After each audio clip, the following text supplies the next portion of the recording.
Hello दोस्तों, कैसे हो? आपका स्वागत है त्रिपाण स्टडी सेंटर में। आज जो हम करने जा रहे हैं ज्योग्राफी के चैप्टर यानी ज्योग्राफी जो भूगोल है, ये अत्यंत महत्वपूर्ण चैप्टर होने वाला है क्योंकि इसमें हम भूगोल के विषय में बहुत ही विस्तार पूर्वक चर्चा करेंगे। चलिए देखते हैं हमारा आज टॉपिक क्या है।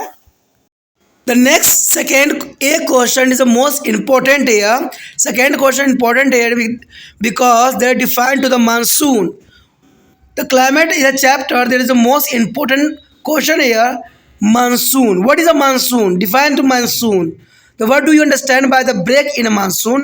That is the most important question here. The answer here, monsoon refer to the seasonal reversal in the wind direction. You know that what is a monsoon here? The monsoon refer to their seasonal reversal in the wind direction. And monsoon break here refer to the happening of wet and dry spell during the rain season. The monsoon rains take place only for a few days at a time. There is a most important defined to monsoon. And what do you understand by there break in a monsoon? So you understand there the monsoon refer to the seasonal reverse in the wind direction, and monsoon break is refer only on the wet and dry spell during to the rain season. There is a very intelligent answer here. The monsoon rain take place only for a few days at a time. यहाँ पर जो हमारा अगला question है दूसरा, जो कि काफ़ी महत्वपूर्ण है। यहाँ पर दूसरे के जो है ए पार्ट और बी पार्ट दोनों ही आपको मिलेगा, जो कि काफ़ी महत्वपूर्ण क्वेश्चन रहेगा।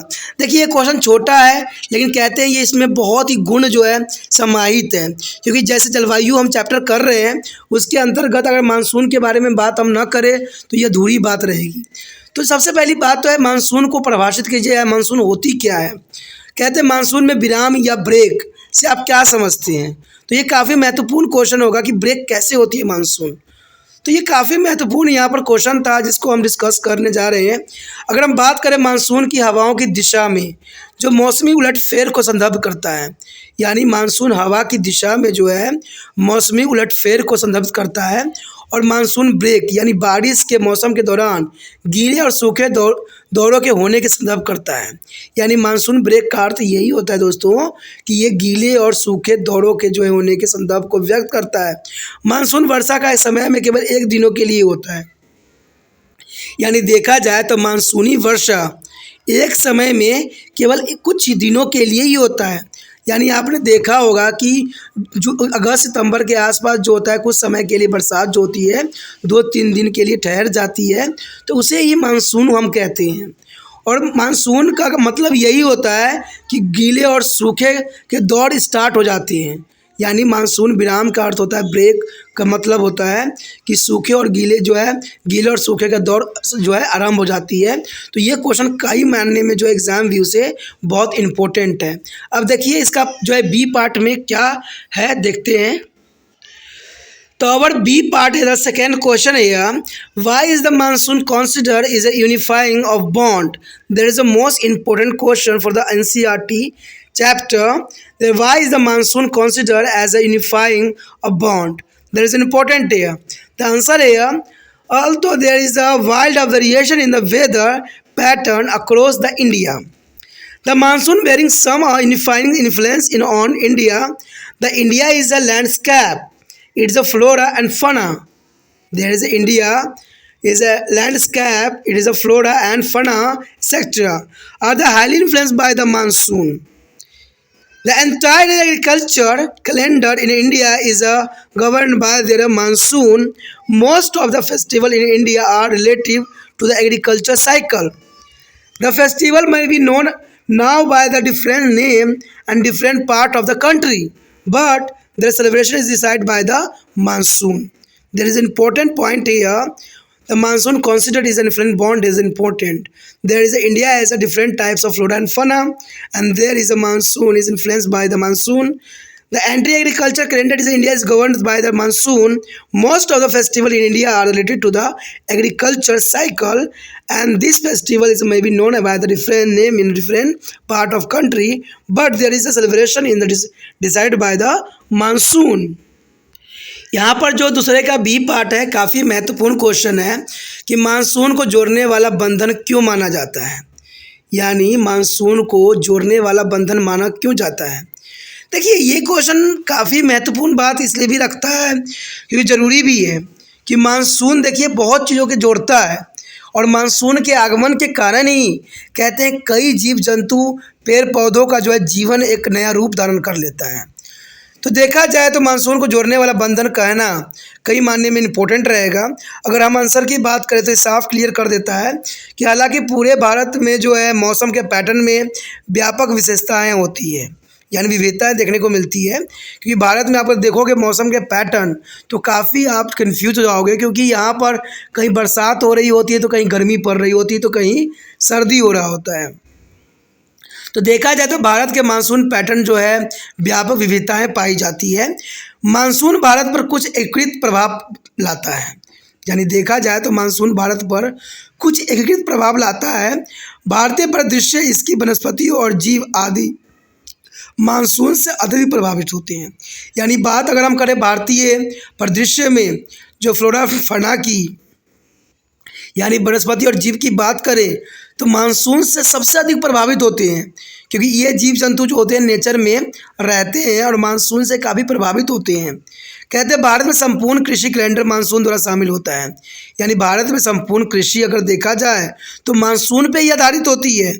आपने देखा होगा कि चाहे पुराने समय में हो मानसून पे ही जो है किसान निर्भर हुआ करते थे और ये कृषि कैलेंडर के अंतर्गत आता था। भारत में अधिकांश त्यौहार कृषि चक्र से संबंधित है। बहुत से त्यौहार आपने मनाते होंगे, जैसे बैसाखी ही देख लो, जब कनक कटती है तो बैसाखी मनाया जाता है पंजाब साइड में। ऐसे ही आपने देखा होगा कि मकर संक्रांति भी मनाया जाता है, ठीक है।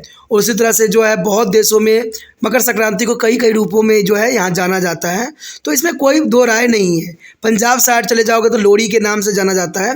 तो ये सारे जो त्यौहार मनाए जाते हैं वो सारे के सारे जो है कृषि चक्र पे आधारित होते हैं। ऐसे ही बहुत से त्यौहार हैं जो कृषि पे आधारित होती है। तो देखा जाए तो मानसून जो है कई चीज़ों को जोड़ रही है आपस में, कई बंधनों के साथ ये बंध रही है। इन त्योहारों के देश के अलग अलग हिस्सों में अलग अलग नामों से बेशकली जाना जाता है, लेकिन उनका महत्व एक ही होता है कि कृषि चक्र पूरा होने यानी कृषि के अच्छा होने के खुशी में ये त्यौहार मनाई जाती है। लेकिन इसका जो है उत्सव मानसून द्वारा तय किया जाता है कि मानसून जो है किसके अंतर्गत आता है, यानी त्यौहार जो होता है मानसून पे आधारित होती है। तो ये काफ़ी महत्वपूर्ण यहाँ पर ये क्वेश्चन माना जाता है कि मानसून को जोड़ने का बंधन माना जाता है। क्यों? तो आपने यहाँ पर पॉइंट आपने देख लिया होगा कि भारत में जो है कई तरह के जो यहाँ पर जो है मौसम पाए जाते हैं, यानी भारत में मौसम की बहुत विविधता पाए जाते हैं। मानसून भारत को जो है एक बंधन में बांधता है, क्योंकि मानसून पे जो है कृषि आधारित होती है और कृषि के साथ आपको पता ही है कि फ्लोरा और फना भी मानसून पे ही आधारित होते हैं। कहते हैं वनस्पति और जीव की बात करें तो मानसून से काफ़ी अधिक प्रभावित होती है और कृषि के लिए तो है मानसून एक वरदान सा होता है। और भारत में अधिकांश त्यौहार जो है मानसून के अंतर्गत ही मनाए जाते हैं और ये बहुत काफ़ी महत्वपूर्ण रहता है बात। और इन त्योहारों को जो है अलग अलग हिस्सों में अलग अलग नामों से भी जाना जाता है। देखिए अगर मान लीजिए मानसून की अच्छा बरसात नहीं होगी तो फसल अच्छा नहीं होगा, और फसल अच्छा नहीं होगा तो आपको लोहड़ी नहीं मनाया जाएगा, बैसाखी नहीं मनाई जाएगी, ठीक है।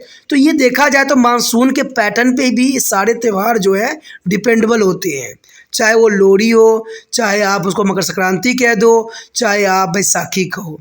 कहते हैं सारे के सारे मानसून के कारण ही जो है ये खुशी प्रदान करते हैं।